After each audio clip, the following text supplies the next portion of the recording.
कुछ कहानियां किताबों में नहीं मिलती। कुछ कहानियां टूटे हुए दिलों से निकली होती हैं। विवान एक अनाथ, एक मैकेनिक, जिसकी दुनिया जंग लगे पार्ट्स और अधूरी मशीनों तक सीमित थी। लेकिन रात में वो किसी और दुनिया में जीता था। हर रात उसे एक ही सपना आता।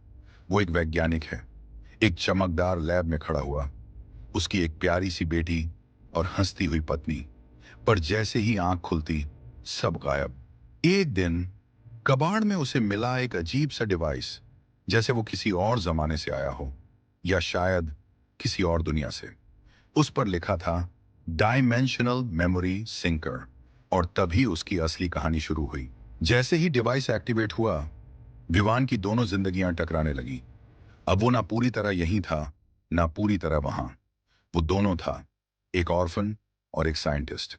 क्या ये सपना है या मेरी असली जिंदगी?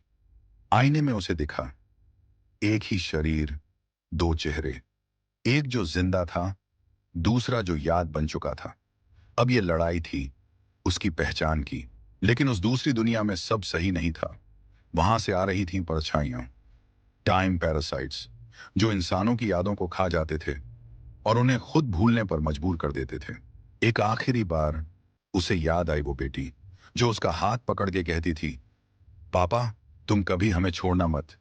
वो मुस्कान, वो स्पर्श, वो कोई सपना नहीं था, वो एक वादा था। अब वो वापस जाना चाहता था। लेकिन तभी ऑर्फनेज की छोटी बच्ची आशी उसका हाथ पकड़ के बोली, भैया, मुझे मत छोड़ो ना। विवान का दिल फट गया, क्योंकि अब दो दुनियाओं में एक ही रिश्ता था। उसके सामने दो दरवाजे थे, एक जो उसे उसके परिवार के पास ले जाएगा, दूसरा जो उसे आशी के साथ छोड़ देगा। एक जिंदगी जिसे वो चाहता था, दूसरी जिसे वो छोड़ नहीं सकता था। विवान ने अपनी सारी यादें मिटा दी, डिवाइस को बंद कर दिया। अब हर रात वो छत पर बैठकर आसमान देखता है। कभी कभी एक आवाज आती है, बहुत दूर से, बहुत धीरे, पापा, वापस आओ। कहते हैं कुछ रिश्ते सपनों से भी गहरे होते हैं। प्रोजेक्ट पैरेलल खत्म नहीं हुआ, बस दिल में रह गया।